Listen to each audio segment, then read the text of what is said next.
Hey warriors, welcome back to the channel. You ever notice how the people you've helped the most are the ones who respect you the least? You sacrificed for them when they were struggling. You gave your time, your money, your energy when no one else would.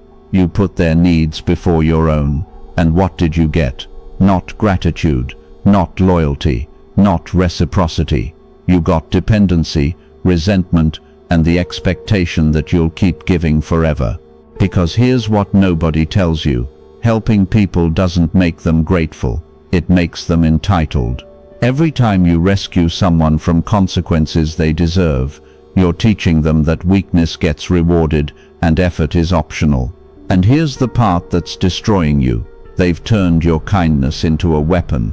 Every time someone needs help, you feel that guilt, that obligation that says, if you don't help, you're a bad person. So you help. You give, you sacrifice, not because you can afford it, but because saying no feels cruel. And they've learned something about you. You can't say no. You'd rather destroy yourself than feel the guilt of refusing someone in need. And they're using this against you. They perform weakness around you because they know it triggers your compulsion to rescue. They manufacture crises because they know you'll sacrifice yourself to solve them. They've turned you into an ATM. And the pin is guilt. If you're starting to see how your compulsion to help has been destroying you, subscribe now, because what comes next is the framework for strategic helping that protects you while actually empowering others instead of crippling them. But here's what's worse. You're not actually helping them, you're crippling them. Every time you rescue someone from their own bad decisions, you remove the consequences that would teach them to make better ones. Every time you solve their problems, you rob them of the competence they'd gain from solving it themselves. And they've become addicted to it, addicted to your help, addicted to the fact that no matter how many times they fail, you'll catch them, and you can't stop. Because stopping feels like abandoning them. Because you've built your identity around being needed, and they know this. They know you're trapped by your own compassion. So they keep taking while you keep giving.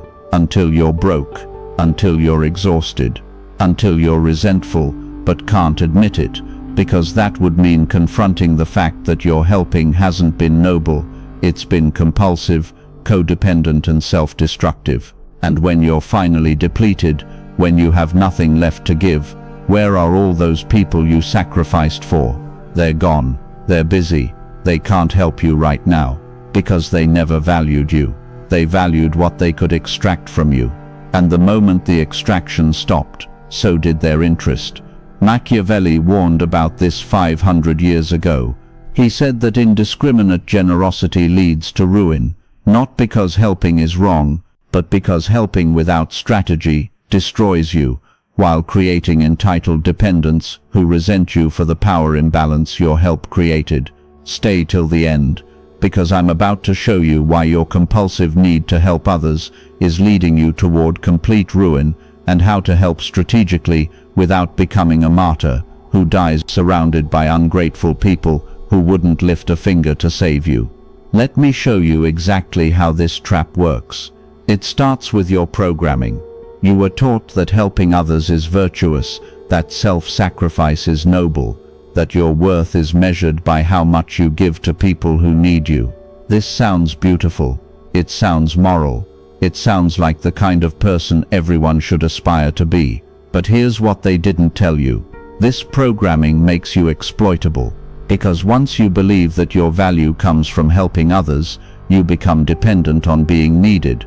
And people who are dependent on being needed can be manipulated through manufactured helplessness. Watch how it plays out. Someone in your life has a problem. Could be financial, could be emotional, could be practical. They come to you, and you feel that pull, that obligation, because you're the helper. You're the one people can count on. And if you don't help, what does that say about you? So you help, you solve the problem, you provide the resources, you give your time, and they're grateful. In the moment, they tell you they couldn't have done it without you. They promise they'll pay you back. They swear this was the last time, and you believe them, because you want to believe that your help actually helped. that you made a difference, that you're valuable. But here's what actually happened. You just taught them that they don't have to solve their own problems. You just showed them that if they come to you with weakness, you'll provide strength. You just demonstrated that you're someone who can be activated through guilt and need, and they file this information away. They learn that you're a resource, that you can't say no, that your compassion is a button they can push whenever they need something. So they come back, different problem, same dynamic, and you help again, because how can you not? You helped them before. If you don't help now, it's like saying their problem isn't important enough, like saying you don't care, and you do care. You care so much it's destroying you, but you help anyway, and each time you help, the pattern deepens. They become more dependent, you become more needed, and the relationship stops being about mutual respect and starts being about extraction and provision. They extract, you provide, over and over, until you've trained them that they don't need to be responsible because you'll always catch them. And here's the insidious part, they start to resent you, not despite your help, because of it. Because every time you help them, you remind them that they couldn't do it alone. Every time you solve their problem, you highlight their inadequacy. Every time you're there to rescue them, you create a power imbalance where they're the weak one and you're the strong one. And people hate feeling weak. They hate feeling dependent. They hate being reminded that they needed someone. So instead of gratitude, they feel shame. And shame converts to resentment. They resent you for seeing them at their lowest. They resent you for having resources they don't. They resent you for the fact that your presence in their life is a constant reminder of their own failures. So what do? They distance themselves, or they reframe the narrative. They tell themselves and others that you weren't really helping, you were controlling, that you didn't help out of kindness, you helped to feel superior, that they would have been fine without you anyway. They're rewriting the history of your relationship to remove the debt they owe you. Because acknowledging what you did for them means acknowledging their own weakness, and they'd rather deny your help than confront their dependence. Meanwhile, you're confused, you're hurt, you're wondering how sacrificing yourself for someone turned you into the villain in their story. And you're asking yourself, what did I do wrong? The answer is, you helped without boundaries. You gave without discernment. You sacrificed without strategy. And Machiavelli understood that this leads to ruin. Not because people are evil, but because you've created a dynamic where your destruction is the inevitable outcome. Let me show you the math. You have finite resources. Time, money, energy, emotional capacity. These are not infinite. You cannot give endlessly without depleting yourself. This is basic arithmetic. But when you're a compulsive helper, you operate as if your resources are unlimited. You give to this person, then that person, then another. You say yes to every request. You show up for everyone who asks. And you tell yourself you're being kind, you're being generous, you're being there for people. But what you're actually doing is draining yourself at a rate that cannot be sustained. And the people you're helping, they don't see your depletion as a sign to stop asking. They see it as confirmation that you're the kind of person who gives even when it hurts, which makes you even more valuable to them, which means they'll extract even harder. They'll ask for more. They'll come to you with bigger problems, because they've learned that you can't say no, that you'll sacrifice yourself before you'll let them down. And every time you prove this, you reinforce the pattern. You train them that your boundaries don't exist, that your needs don't matter, that you're an infinite resource they can drain without consequence. And here's what breaks most helpers. You can't stop. Even when you see the pattern, even when you know you're being used, even when you're exhausted and broke and resentful, you can't stop. Because stopping means admitting that your helping hasn't been working, that the people you sacrificed for aren't grateful, that your identity as the helper is built on a foundation of codependency, not virtue, and that admission is too painful, so you keep going, you keep giving, you keep sacrificing, until there's nothing left. Machiavelli wrote, "Generosity must be used in such a way that you do not fear its results." Translation: if your helping is leading to your own ruin, it's not generous, it's self-destructive. If your sacrifice is creating dependency rather than empowerment, you're not helping, you're harming. And if you can't stop helping, even when it's destroying you, you're not virtuous, you're addicted to being needed. This is the trap. This is what ruins helpers. Not that they help too much, that they help without strategy, without boundaries, without discernment about who actually deserves help and who's just exploiting someone who can't say no. And the cost is complete depletion, financial ruin from giving money you can't afford to lose to people who won't pay you back, emotional bankruptcy from carrying other people's problems on top of your own, physical exhaustion from sacrificing your own needs to meet theirs, and social isolation because you've surrounded yourself with takers who'll disappear the moment you can't give anymore. Now let me show you the tactics people use to exploit helpers. First tactic: weaponized helplessness. This is when someone performs weakness specifically to trigger your rescue instinct. They're not actually as helpless as they appear. They're capable of solving their own problem, but solving it themselves would require effort, discomfort, or sacrifice they don't want to make. So they come to you, and they don't just ask for help. They perform desperation. They make the problem seem bigger than it is. They make themselves seem more incapable than they are. They manufacture urgency that doesn't exist, all to trigger that feeling in you that says, if I don't help, something terrible will happen. But here's the reality: if you don't help, they'll figure it out. They'll solve it themselves, or they'll find someone else to solve it for them, or they'll face the consequences of not solving it, which would actually teach them something valuable. But they don't want any of those outcomes. They want the easy solution, which is you. So they perform helplessness, and if you're a compulsive helper, you take the bait, every time. Second tactic: guilt manipulation. This is when someone makes you feel responsible for their problem, even though you're not. They frame their struggle as something you could easily fix if you just cared enough. They make statements like, "I thought I could count on you. I guess I was wrong about our friendship. You have so much, I'm just asking for a little." These aren't requests, they're guilt triggers. They're designed to make you feel like saying no makes you a bad person. And for compulsive helpers, that feeling is unbearable. So you say yes, not because you want to help, because you can't handle the guilt of refusing. Third tactic: comparison and obligation. This is when someone reminds you of times they helped you, or times others have helped you, to create a sense of debt. Remember when I was there for you? After everything we've been through, you're really going to say no? Family helps family. They're creating a narrative where refusing to help makes you ungrateful, disloyal, or selfish. And because you've been programmed to believe that reciprocity is mandatory and saying no is cruel, you fold.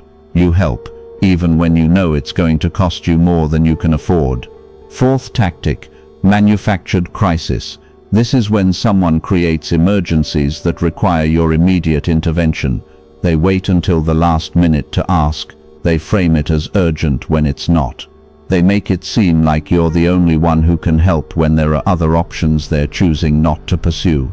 They're creating artificial pressure to bypass your rational decision-making and trigger your emotional reaction. And emotional reactions in helpers always lead to yes, always lead to sacrifice, always lead to giving what you don't have to give. These tactics work because they exploit your psychological vulnerabilities, your need to be needed, your fear of being seen as selfish, your addiction to being the hero, your belief that your worth comes from how much you sacrifice. And the people using these tactics, they're not necessarily conscious manipulators.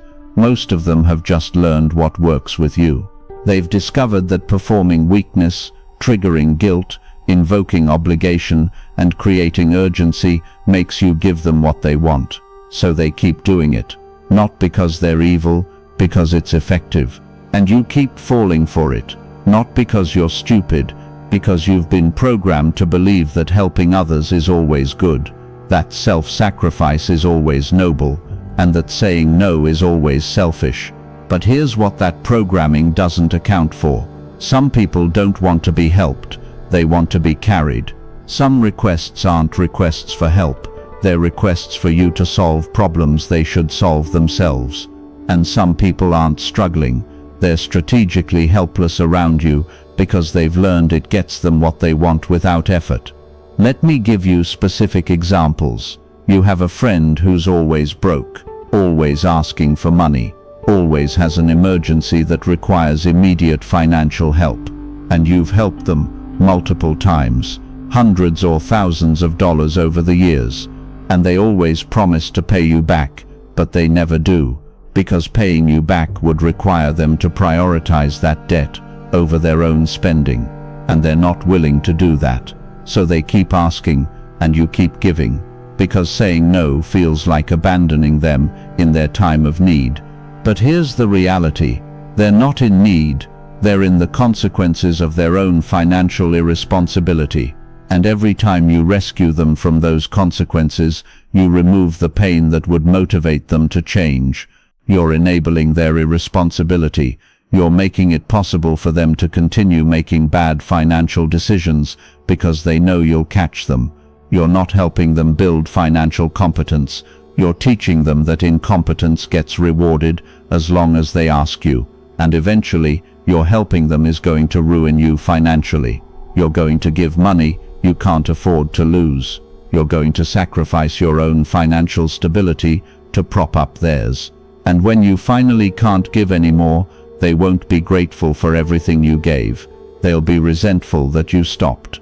Or you have a family member who's always in crisis, always has problems that require your time and energy to solve, always needs emotional support that drains you, and you give it, because they're family, because that's what you do, because not helping would make you feel like you're abandoning them. But here's what you're not seeing. The crises are often manufactured. The problems are often the result of their own poor decisions. The emotional support you're providing is preventing them from developing their own emotional regulation skills. You're not helping them become stronger. You're becoming their crutch. And crutches don't build strength, they prevent it. Every time you solve their problem, you rob them of the opportunity to develop the competence to solve it themselves. Every time you provide emotional support without requiring them to also develop their own coping mechanisms, you're creating dependency. And dependency doesn't create gratitude, it creates resentment. They resent needing you. They resent the power imbalance. They resent that your presence in their life is a reminder of their own inadequacy, and you end up emotionally exhausted from carrying their problems, while they end up resentful of you for being the one carrying them. Or you have a colleague who's always asking for favors. Can you help with this project? Can you cover for them? Can you introduce them to your network? And you do it because you're a team player, because helping others succeed is good, because saying no would make you seem uncooperative. But watch what happens. You help them succeed. They get promoted. They get recognized. And you're still doing the same job, because you were too busy helping them climb to focus on your own advancement.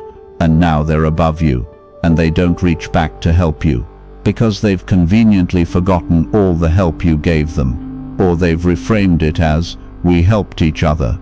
Or they've decided that what you did wasn't that significant, and you're left behind, wondering why your generosity didn't create the reciprocity you expected. This is the pattern. This is what happens when you help without strategy. You sacrifice yourself. They benefit. They move on. You're left depleted. And when you finally need help, they're nowhere to be found. Not because they're evil, because they never valued you. They valued what you could do for them. And once you couldn't do it anymore, you became irrelevant. Machiavelli understood this. He wrote, "Men are so ungrateful, fickle, false, and greedy that as long as you succeed, they are yours completely. But the moment your usefulness ends, so does their loyalty." It's not that people are inherently bad. It's that people are self-interested, and if your relationship with them is based on what you provide, rather than mutual respect, the relationship ends when the provision ends, and indiscriminate helping creates exactly this dynamic. You become the provider, they become the taker, and the relationship exists only as long as the extraction continues. So how do you break this pattern? How do you help without ruining yourself? How do you be generous without being exploited? The answer is strategic helping. And strategic helping has three components: discernment, boundaries, and reciprocity. If this is landing, if you're seeing how your compulsive helping has been creating the exact opposite of what you wanted, hit that like button. It tells me you're ready for the framework that lets you help without destroying yourself. Component 1. Discernment. Not everyone who asks for help deserves it. Not every request is legitimate. Not every problem is yours to solve. You need to develop the ability to distinguish between people who are genuinely struggling and need temporary help to get back on their feet, and people who are strategically helpless and will drain you endlessly if you let them. Here's how you do it. You ask questions before you help. What have you already tried to solve this? If they haven't tried anything, they don't want help. They want you to do it for them. What's your plan for making sure this doesn't happen again? If they don't have one, you're not helping them improve, you're enabling a pattern. Who else have you asked? If you're the first person they thought of, that might be genuine. If you're the 10th person they've asked, they're just looking for whoever will say yes. What are you willing to do yourself? If they're not willing to contribute to their own solution, why should you? These questions filter out people who are exploiting your compulsion to help. Real people who need real help can answer these questions. People who are performing helplessness can't. And when someone can't answer these questions, you have your answer. Saying no isn't cruel, it's appropriate. You're not helping them by solving problems they should solve themselves. You're crippling them by removing consequences that would teach them to be more capable. Component 2. Boundaries. Even when you decide to help, you don't give unlimited help. You set clear boundaries around what you will and won't do, how much you will and won't give, and how long the help will last. You make helping conditional, not open-ended. I can lend you this amount, but I need it back by this date. Can you commit to that? I can help you with this project, but I have 2 hours available, not unlimited time. I can provide advice, but I can't solve this for you. You need to implement the solution yourself. Boundaries protect you from depletion. They ensure that your helping doesn't become your destruction. They communicate that you're a person with limits, not an infinite resource. And they force the person you're helping to take ownership of their own situation instead of outsourcing all responsibility to you. If someone can't respect your boundaries, that tells you everything you need to know. They don't want help, they want exploitation. And exploitation should be refused without guilt. Component 3. Reciprocity. Help should flow both ways, not transactionally. You don't keep a ledger of who owes what. But over time, relationships should be roughly reciprocal. If you're always giving and they're always taking, that's not a relationship, that's extraction. So you pay attention to patterns over months or years. Is this person there for you when you need them? Do they support you when you're struggling? Do they offer help without you having to ask? Or is the relationship entirely one-directional, with you giving and them taking? If it's one-directional, you adjust. You stop being so available. You stop prioritizing their needs over yours. You create distance, not with anger or resentment, but with clarity. This person has shown you who they are, a taker, and takers will drain you until you're empty. So you protect yourself by reducing your investment in the relationship. You don't make a dramatic exit. You just quietly become less available, less helpful, less sacrificial, and if they notice and complain, you have your confirmation. They valued what you provided, not you. But if the relationship is reciprocal, if they've been there for you, if they give as well as take, if they respect your boundaries and appreciate your help, then you continue investing. because that's a real relationship, that's mutual support, that's worth maintaining. Strategic helping means investing in people who invest back, and protecting yourself from people who only extract. Now let me show you what happens when you implement strategic helping. First, some people get angry. The people who were benefiting from your unlimited helping suddenly can't access you the way they used to, and they don't like it. They call you selfish. They say you've changed. They accuse you of not caring anymore. They weaponize guilt to try to force you back into the role of unlimited giver. Don't fall for it. Their anger is proof that you're doing it right. They're angry because the extraction just got harder. They're angry because you've established boundaries. They're angry because you're no longer exploitable. Let them be angry. Their anger is not your problem. Your survival is, and surviving means refusing to let guilt manipulate you back into patterns that destroy you. When someone calls you selfish for having boundaries, what they're really saying is, I preferred it when I could exploit you without resistance. You don't owe anyone unlimited access to your resources. You don't owe anyone self-destruction disguised as generosity. You owe yourself protection, and protection means saying no without guilt. Second, some people leave. The people whose entire connection to you was based on what they could extract. They drift away when extraction becomes difficult. They stop calling. They stop reaching out. They find someone else who's easier to drain. And this hurts, because you thought these were real relationships. You thought these people cared about you, but they didn't. They cared about what you could do for them, and once you couldn't do it anymore, they had no use for you. Let them leave. You're not losing real relationships. You're clearing out transactional ones. You're making space for people who actually value you, not just what you provide. This is painful in the short term, but it's necessary. Because you can't build a life of genuine connections while surrounded by people who only see you as a resource. The people who leave when you establish boundaries were never your people. They were just using you, and you're better off without them. Third, new people show up differently. When you stop being the compulsive helper who says yes to everything, when you establish boundaries and help strategically, different people notice. People who respect boundaries, people who value reciprocity, people who want mutual support, not one-sided extraction. And the relationships you build with these people are fundamentally different. They're based on respect, not need, on exchange, not extraction, on mutual empowerment, not codependency. These are the relationships worth having. These are the people who'll be there when you need them, not just when they need you. These are the connections that build both people up, instead of one person depleting themselves to prop up the other. And you only get access to these relationships when you stop accepting the extractive ones. When you clear out the takers, you make space for the givers. When you stop being available to everyone, you become available to the right people. Let me show you what this looks like in practice. Someone asks you for money. Old you would have said yes immediately, felt guilty for hesitating, given more than you could afford, and hoped they'd pay you back while knowing they probably won't. New you asks questions. What have you tried? What's your plan for repayment?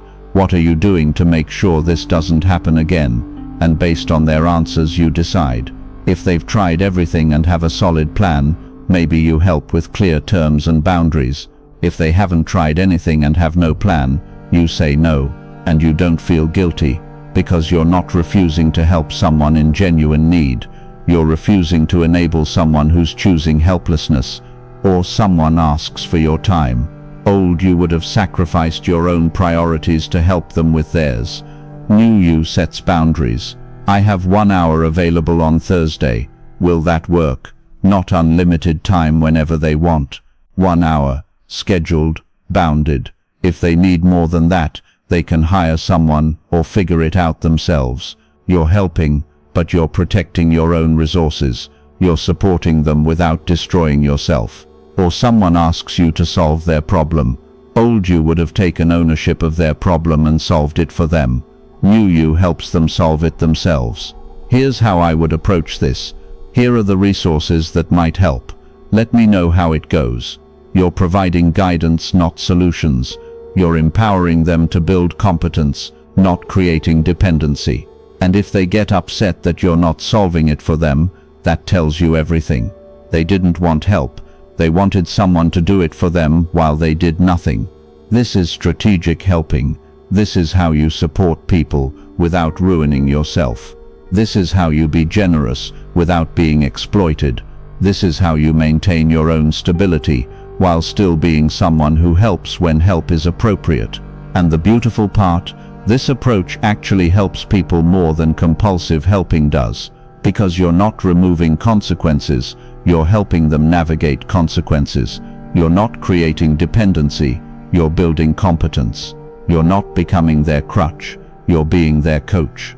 Machiavelli warned that indiscriminate generosity leads to ruin because it depletes you and creates entitled dependents who resent you. But strategic generosity, helping selectively, with boundaries, with discernment, with expectation of reciprocity, that creates mutual benefit, that sustains you while actually empowering others, that builds real relationships instead of extractive dynamics. That's not selfish, that's smart, that's survival. That's the only way to help others without destroying yourself. Let me address the objection you're probably having. But what if someone genuinely needs help and I say no? Here's the truth. If someone genuinely needs help, they'll be able to answer your questions. They'll respect your boundaries. They'll appreciate your support and show reciprocity over time. They won't weaponize guilt. They won't manufacture emergencies. They won't perform helplessness. They'll work with you to solve their problem, not expect you to solve it for them. Real need looks different from strategic helplessness, and you can tell the difference by asking questions and observing behavior over time. And here's the other truth. Even if someone genuinely needs help, you're not obligated to destroy yourself providing it. You're not responsible for solving every problem, saving every person, or sacrificing yourself for everyone who's struggling. You're responsible for maintaining your own stability, so you can help strategically from a position of strength, because helping from depletion doesn't work. Helping when you're broke, exhausted and resentful doesn't actually help anyone. It just creates two depleted people instead of one. The only way to help sustainably is to help strategically while protecting yourself. So stop feeling guilty about having boundaries. Stop believing that saying no makes you selfish. Stop sacrificing yourself to prove you're a good person. Because sacrificing yourself doesn't prove goodness, it proves you're trapped in a codependent pattern that's destroying you. Real goodness, real helping comes from a position of strength, with clear boundaries, with discernment about who deserves your help, and with the understanding that empowerment looks different from enabling. You've been helping wrong.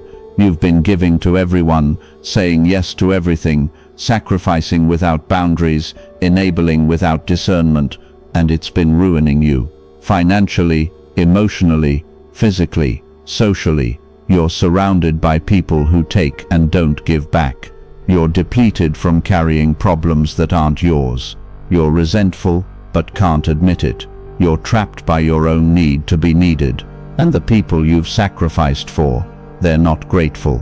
They're entitled. They expect more. And when you can't give it, they'll resent you, or abandon you, or both. This is what Machiavelli warned about. This is the ruin that comes from indiscriminate generosity. Not because helping is wrong, because helping without strategy destroys the helper while crippling the helped. You can't keep doing this. You can't keep giving until you're empty. You can't keep sacrificing yourself for people who wouldn't do the same for you. You can't keep enabling dependence while calling it help. It's destroying you, and it needs to stop. Helping others can ruin you. That's not cynicism, it's reality. And the only way to avoid that ruin is to help strategically, with discernment about who deserves help, with boundaries that protect your resources, and with expectation of reciprocity over time. That's not being cold. That's being smart. That's being sustainable. That's the only way to keep helping without destroying yourself in the process. Machiavelli was right. Indiscriminate generosity leads to ruin, but strategic generosity, generous enough to help those who deserve it, bounded enough to protect yourself, discerning enough to filter out exploiters, that's sustainable. That's powerful. That's how you help others without becoming their victim. Stop being the martyr. Start being strategic. Stop sacrificing without boundaries. Start helping with discernment. Stop destroying yourself for people who won't save you. Start protecting yourself while supporting people who actually deserve and appreciate your help. That's the shift. That's survival. That's the Machiavellian warning you should have heard years ago. If you're ready to help strategically without destroying yourself, subscribe and turn on notifications. This channel is for people who understand that boundaries aren't selfish, they're survival. Drop a comment telling me which boundary you're establishing first. Share this with someone who's still sacrificing themselves for people who'll abandon them when they're depleted. Because the world doesn't need more martyrs who destroy themselves trying to save ungrateful people. It needs strategic helpers who understand that sustainable generosity comes from a position of protected strength, not unlimited self-sacrifice. Your compulsive helping is leading to your ruin. Change it now, or live with the consequences of depletion, resentment, and abandonment by people you destroyed yourself trying to save. The choice is yours. Choose wisely.